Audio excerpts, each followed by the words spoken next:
Mission 2024 की जंग की तारीख आने वाली है। जी हां, कल दोपहर 3 बजे तारीखों का ऐलान होगा। चुनाव आयोग की कल दोपहर 3 बजे प्रेस कॉन्फ्रेंस होगी।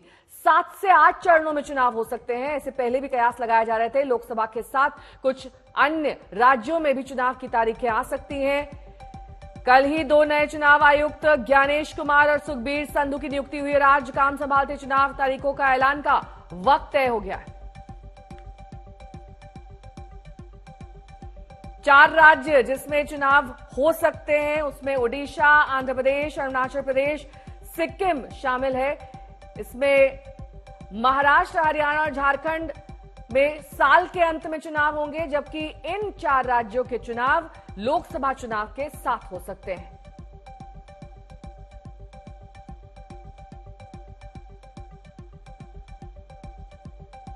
मेरे 2 सहयोगी इस वक्त तमाम जानकारी के साथ दिल्ली से जुड़ गए हैं। संजय शर्मा जुड़ गए हैं, हिमांशु मिश्रा, साथ ही रवीश पाल सिंह इस वक्त हमारे साथ भोपाल से जुड़ गए हैं। इसके साथ ही अनुपम मिश्र मेरे सहयोगी कोलकाता से जुड़ गए हैं। इन तमाम सहयोगियों के पास आपको ले चलेंगे। सबसे पहले हिमांशु, आपका रुख करते हुए, जैसा कि संभावित था कि 15 या फिर 16 तारीख को चुनाव की तारीखों का ऐलान हो जाएगा, वैसा ही हो रहा है। लेकिन हम ये अगर माने कि कल की एक लंबी चौड़ी प्रेस कॉन्फ्रेंस में तमाम वो डेट्स भी अनाउंस हो जाएंगी जिसमें 4 राज्यों में चुनाव इन्हीं लोकसभा चुनाव के इर्द गिर्द हो सकता है और 3 ऐसे राज्य हैं जिनका साल के अंत में चुनाव हो सकता है। देखिए, बिल्कुल 4 जिन राज्यों के अंदर चुनाव होने हैं उनमें आंध्र प्रदेश, उड़ीसा है। तो मुझे लगता है कि लोकसभा के साथ साथ ही जो है वो विधानसभा चुनाव होंगे और ये हमेशा होता ही रहा है। इससे पहले तेलंगाना भी था, लेकिन पिछली बार 2019 में ही तेलंगाना के जो तब मुख्यमंत्री थे केसीआर, उन्होंने उसको प्री पोल करा लिया था 6 महीने पहले। तो उसके बाद से जो है तेलंगाना जो है इससे बाहर हो गया। लेकिन देश के लोकसभा चुनाव के साथ साथ जो है इन 4 राज्यों के विधानसभा चुनावों की तारीखों का भी ऐलान हो जाएगा। लेकिन जो अन्य 3 प्रदेशों की आप बात कर रही हैं, हरियाणा, महाराष्ट्र और झारखंड, इन 3 प्रदेशों के लिए जो है तारीखों का ऐलान जो है वो मुझे लगता है विधानसभा चुनाव के बाद जो है उसका नोटिफिकेशन आएगा। वो सितंबर के अंदर जो है चुनावों का नोटिफिकेशन आएगा। उन तीनों राज्यों के चुनाव का इन 4 राज्यों के विधानसभा चुनाव के साथ जो है वो मुझे लगता है कोई साथ नहीं हो सकते हैं। लेकिन ये जो 4 राज्य हैं इनका विधानसभा चुनाव जो है वो चुनाव जो है साथ में होंगे लोकसभा चुनाव के साथ। बड़ा अच्छा उसमें अगर आप देखेंगे तो जब विधानसभा चुनाव और लोकसभा चुनाव एक साथ होते हैं तो एक ईवीएम जो है वो विधानसभा के लिए होती है, दूसरी लोकसभा के लिए होती है। और इसका मैं आपको एक उदाहरण बता देता हूं। 2019 के अंदर जो है भारतीय जनता पार्टी ने जो है 8 सीटें जीती थी 21 में से लोकसभा की उड़ीसा में, और 23 सीटें जो है वो विधानसभा में जीती थी। तो एक तरफ जो है वो विधानसभा के लिए दबाना पड़ता है ईवीएम में बटन, और दूसरी तरफ लोकसभा के लिए।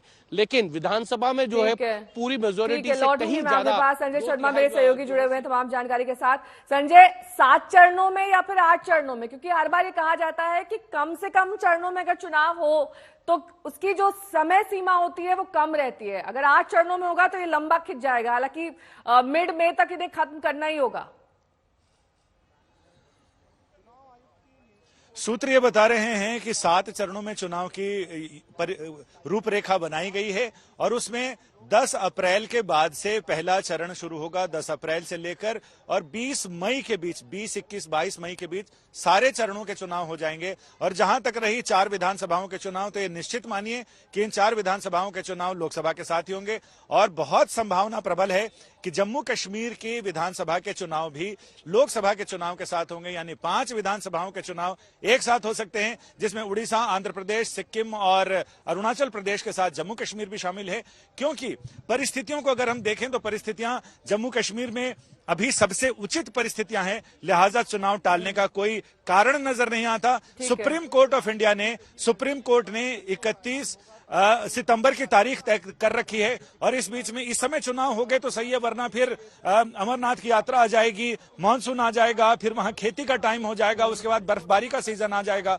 तो जाहिर है कि 5 राज्यों के चुनाव मुझे ऐसा कुमार अभिषेक मेरे सहयोगी जुड़ गए हैं तमाम जानकारी के साथ लखनऊ से। कुमार, देखिए 80 में से 80 लाने का प्लान है उत्तर प्रदेश प्रदेश में। और ऐसे में योगी आदित्यनाथ की भी कवायद इलेक्शन को लेकर शुरू हो चुकी है, उनका चुनावी कैंपेन शुरू हो चुका है।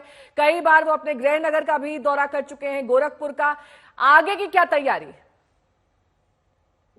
बिल्कुल, यहाँ देखिए लगातार ये मुख्यमंत्री योगी आदित्यनाथ अपने कह सकते हैं जैम पैक दौरे पर हैं। और हमें जो बताया गया था वो ये कि 15 तारीख तक उनके पास बिल्कुल फुर्सत नहीं है, क्योंकि अलग अलग जो शहरों में उनके जो शिलान्यास और अनावरण के कार्यक्रम है, इन सबों को होना है। तो पहले से अंदाजा लगाया जा रहा था कि 15 तारीख को ये आचार संहिता लग जाएगी और इसकी एक तैयारी सरकार की तरफ से भी हो रही थी। लेकिन 80 सीटों का चुनाव है और पिछली दफा अगर याद करें 2019 में 7 चरणों में चुनाव हुए थे और सभी 7 चरण उत्तर प्रदेश में ही हुए थे। पश्चिमी उत्तर प्रदेश से शुरू होकर के पूर्वी उत्तर प्रदेश तक गया था। तो इस बार भी उम्मीद ये की जा रही है कि कम से कम इतने ही चरण कम से कम होंगे और हर चरण में उत्तर प्रदेश में चुनाव होंगे। बीजेपी इस बार थोड़ा एडवांटेजियस पोजीशन में है। थोड़ा एडवांटेज उन्हें इसलिए दिखता है क्योंकि कांग्रेस और समाजवादी पार्टी का तो गठबंधन है, लेकिन पूरा जो इंडिया गठबंधन है, पूरा विपक्ष एकजुट नहीं है। और बीजेपी सपा और बसपा गठबंधन में 64 सीटें 2019 में लेकर के आई थी और इस बार बसपा अलग लड़ रही है, समाजवादी पार्टी गठबंधन अलग है। ऐसे में बीजेपी को लग रहा है कि इस बार पिछली बार से बेहतर पोजीशन होगी। दावा 80 में 80 का है, लेकिन उत्तर प्रदेश में 80 में 80 जीतना लगभग इम्पॉसिबल है। हालांकि बीजेपी दावा कर रही है, लेकिन 70+ ऐसा उनके जो नेता है उनका भी मानना है कि इस बार फिर हम लोग 70 के ऊपर जाएंगे, जो अनौपचारिक बातचीत में वो बात करते हैं। आज अखिलेश यादव भी अपने कार्यकर्ताओं को संबोधित कर रहे हैं 2 बजे।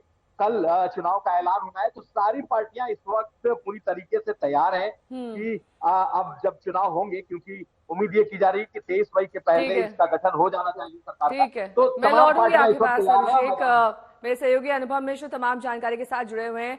देखिए, पहले ही ममता बनर्जी इंडी गठबंधन से अलग हो गई थी, ये सबको मालूम है। अब वो चोटिल हो गई हैं। कहां तक ये उनके आगे आने वाले इलेक्शन प्लान्स को और जो भी उन्हें जनसभाएं करनी है, रैली करनी है, इसे प्रभावित करेगा?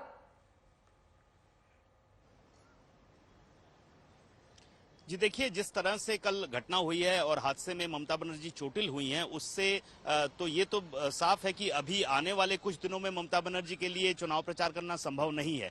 अब ये निर्भर कर रहा है कि उनकी जो चोट है, क्योंकि फोरहेड माथे पे सिर पे चोट आई है, गहरा कट है, 4 सिलाई हुई है, नाक पे भी हल्की सी चोट है। तो ऐसे में इन दोनों को हील होना होगा, ठीक होना होगा, तब जाके वो चुनाव प्रचार के लिए निकल पाएंगे। और ममता बनर्जी की जो शैली रही है, लंबी लंबी वो मार्च करती हैं, रैलियां करती हैं, 5 किलोमीटर 8 किलोमीटर 2021 में भी हमने देखा, 2019 में भी हमने देखा। तो उस तरह का जो कैंपेन है, उसके लिए ममता बनर्जी को फिलहाल जो स्थिति है उसमें अभी वक्त लगेगा, कम से कम 1 सप्ताह तो वक्त लगेगा ही। उसके बाद निर्भर कर रहा है कि किस तरह से वो रिस्पॉन्ड करती हैं, जो ट्रीटमेंट होगा।